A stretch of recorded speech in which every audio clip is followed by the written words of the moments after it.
एक दुसरा तुमचा तो विजयदुर्ग आणि बंदर विकासाच्या संदर्भातला विषय आहे। मी स्वतःच्या खात्याचा मंत्री आहे।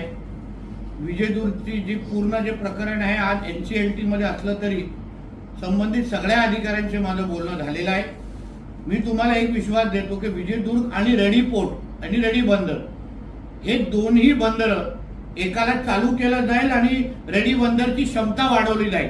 कारण का आज रेडी बंदर हे फक्त 40% कॅपॅसिटीवर जवळपास सुरू आहे, त्याला 100% करण्याचा आमच्या दृष्टिकोनातून आम्ही काम करतोय। आणि विजयदुर्ग मध्ये काही 2-3 लोकांशी माझं बोलणं सुरू आहे, काही 60 ते 70% माझं बोलणं झालेलं आहे। जेव्हा 100% होईल तेव्हा विजयदुर्ग मध्ये ह्याच 5 वर्षामध्ये मी तुम्हाला विश्वास देतो विजयदुर्ग मध्ये तुम्हाला बंदर तिथे तुम्हाला उभं राहिलेलं दिसेल। त्याचबरोबर विजयदुर्ग भागामध्ये जी M2M नावाची जी फेरी जी आम्ही माझगाववरून जी सोडणार आहे, जी पहिली रत्नागिरीला थांबणार आहे, दुसरी विजयदुर्गला थांबणार आहे सिंधुदुर्गामध्ये, त्याच्यासाठी पण स्टेशन बांधण्याचं काम म्हणजे जिथे पॅसेंजर उतरतील गाड्या तिथे निघतील त्याचंही बांधण्याचं काम आता काही दिवसांमध्ये सुरू होईल।